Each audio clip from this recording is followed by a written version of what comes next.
up, family? It's your brother YT. Wake 'em up, back at it again with another video. So listen, family, it's looking like 60% of Americans can't afford the cost of being American. They can't afford basic needs. That's what data's showing, right? It's getting tougher and tougher. This is America. Y'all already know what we living through. We all living through it.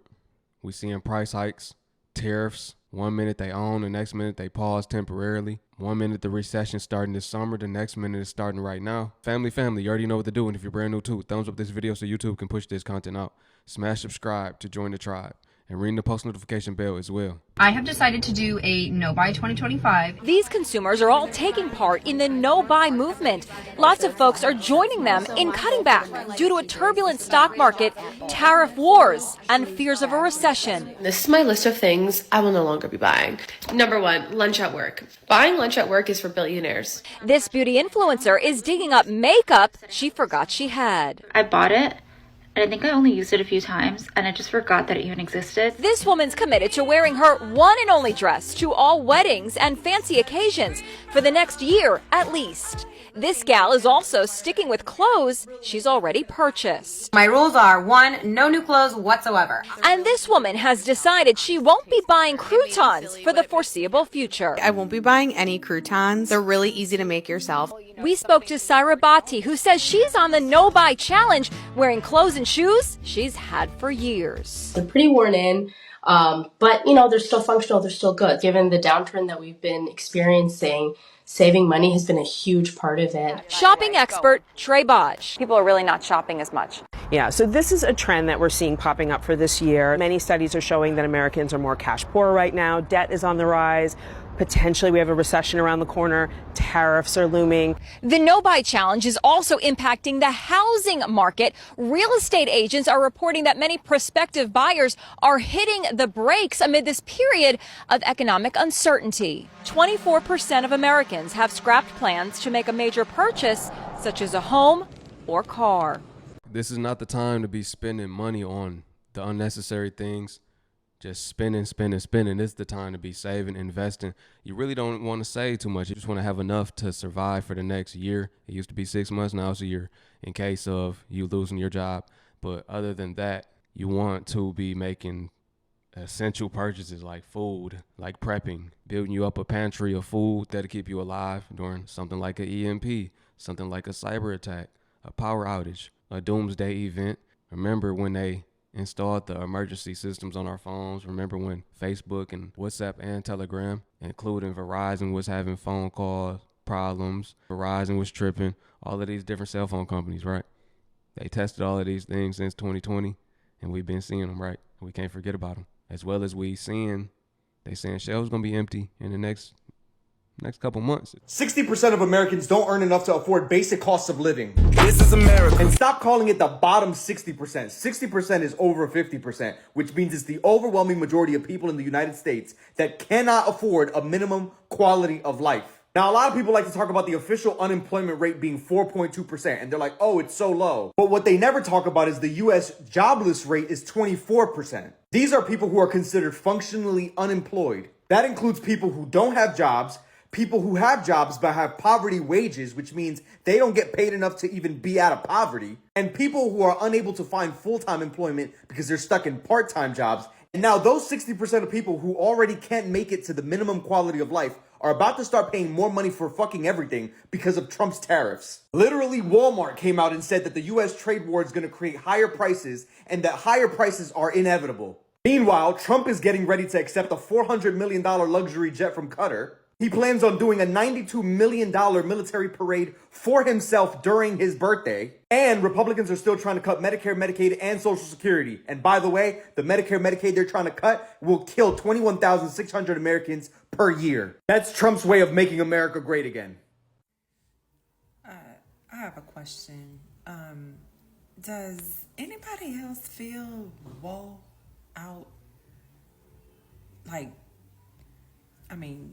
Whoa, we can't even afford to say it correctly because that's how tired we are. Anybody else? You broke in this economy, I don't even blame you. Bitch, I'm not judging no nothing because it's hard as fuck out here, bitch. It ain't how it used to be no more. You cannot get no 1 bedroom for $400 no more. And if you can find one, I'm pretty sure it's the back of a dumpster. Cause I know for a fact you not getting shit with no $400 a month. That shit at least starting at fucking $1,200. Like, then don't get me started on the fucking car notes. Some people out here paying $700 fucking dollars.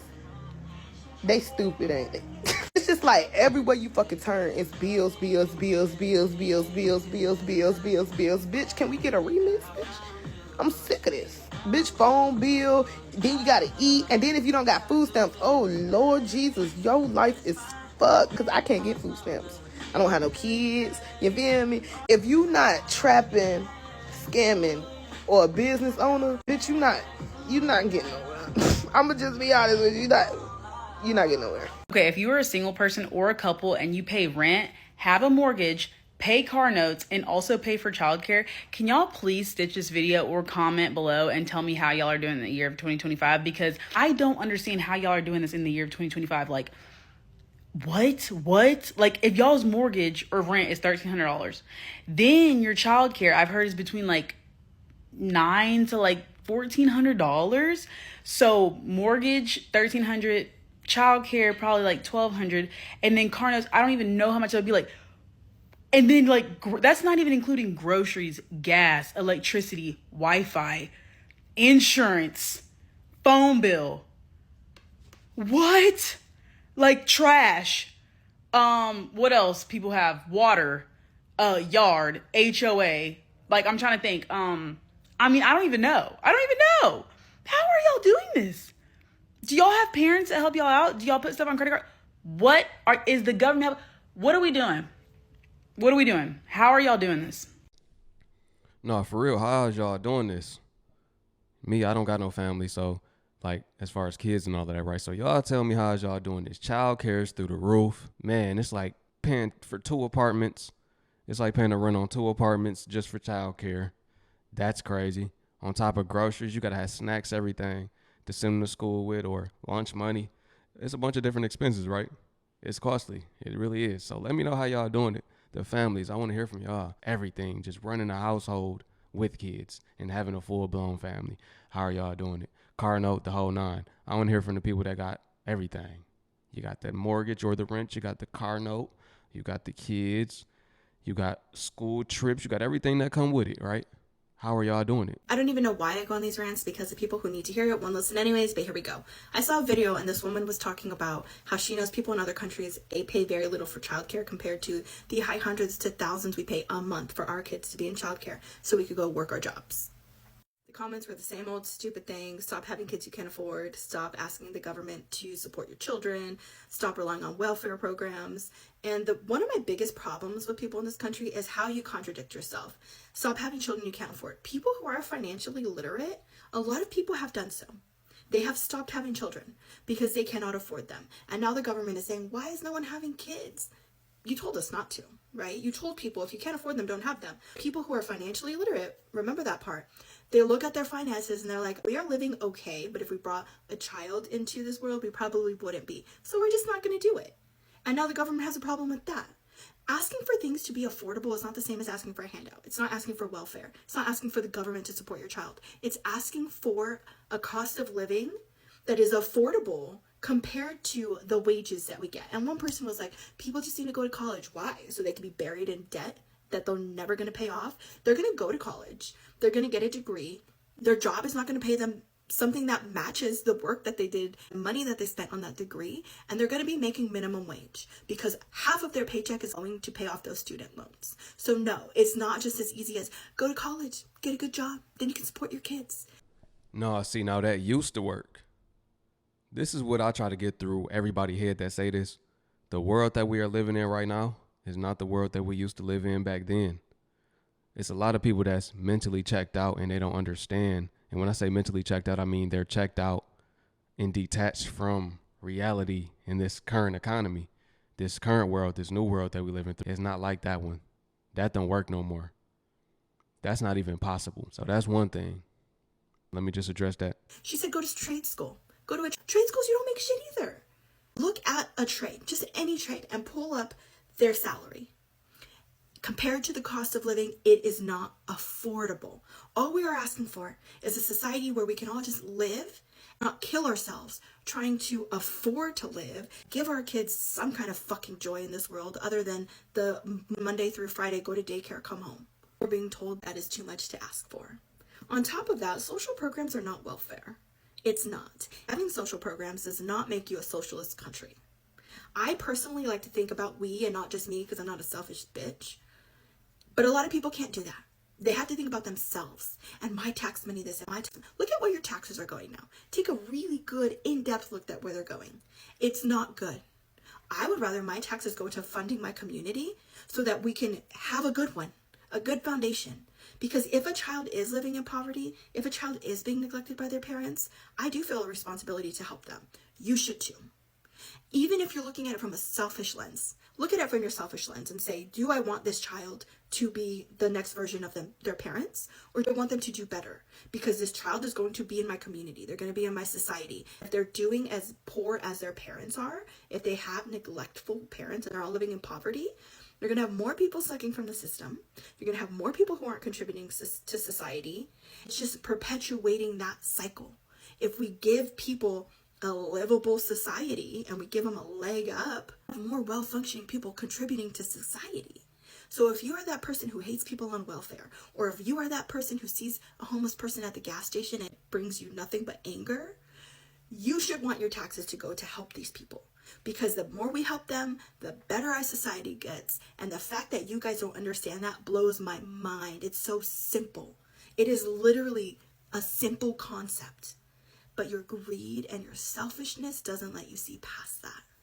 Right. Wages have outweighed the cost of living.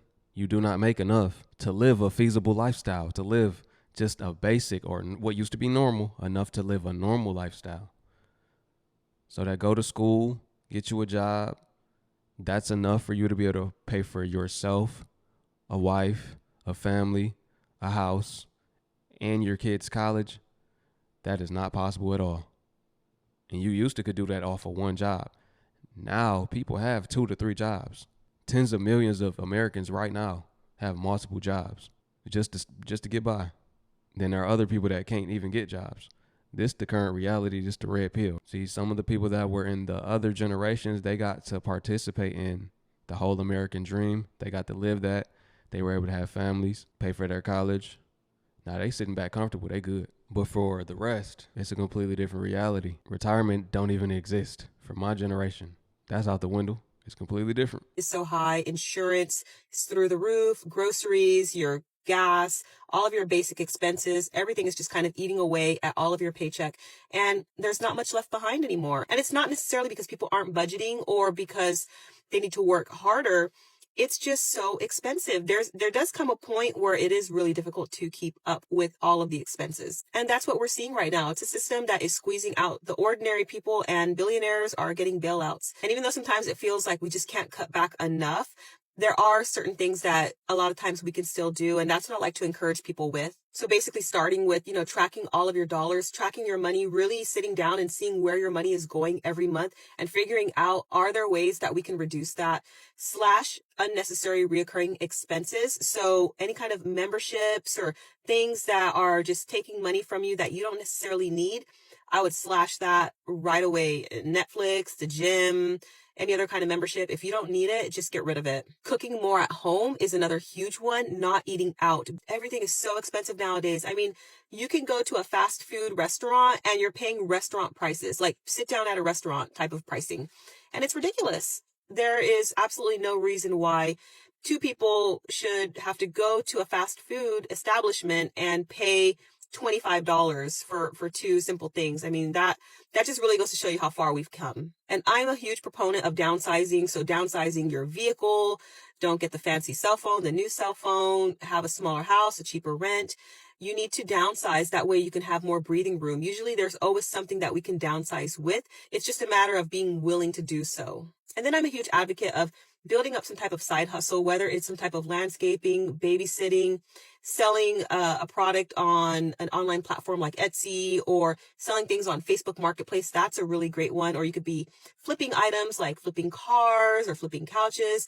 You can sell old clothing. There's so many different things that people can do to try and make some extra money. And little by little, it does add up. Also, when you are grocery shopping, stock up on deals when you do find them. So if you find items that are on sale, they're a good deal right now, get some extra of those items because the prices are going to keep going up. So you can get some savings there. Also, try and do more things yourself. If it's like basic car maintenance, any types of things that maybe need to be repaired, even just taking care of your own pest control, different things that it's common for a lot of people to just outsource. Try and do those things yourself if you can. And then you have to work hard at staying mentally tough. The world can make people feel broken and hopeless, but we need to stay focused, stay hopeful, stay connected, and just know that all we can do is keep doing the best that we can and trying to push for better. So I hope that's encouraging to you. Let me know any of your thoughts in the comment section below. Thank you for watching, and I hope to catch you in the next video. Take care. Americans are not paying their credit cards, they're not paying their student loans, and they're not paying their auto loans. We are headed into a recession, but I have a question for you. Now, before I ask you that, I'm going to show you I'm not kidding. If you look at this on the bottom side for auto loans right here, we are mirroring what happened back in 2008. There is a lot of people that are not paying their auto loans right now. Now, we also know just a few days ago, student loans went to collections, about 5 million of them, and we've seen people's credit scores get destroyed from this.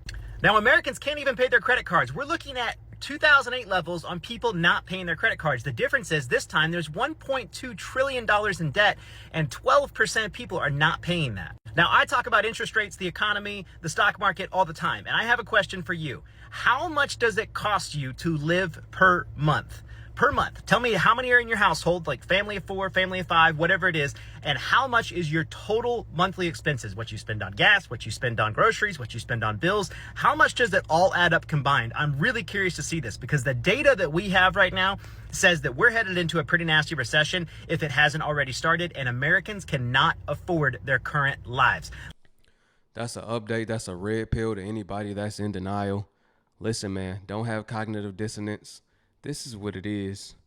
I know it sounds crazy because it is crazy. We've never seen this before. We've never lived through this before. This is like the Great Depression. So it's not like the last recession. This is not like '08. This is not like C-19. It's worse than all of those. It's like that combined because we're still dealing with pestilence 2 out here. Just because C-19 over don't mean we're done. We still seeing new things pop up, right? That we've never, like, it's crazy. It's like we're seeing the signs of the times, aren't we?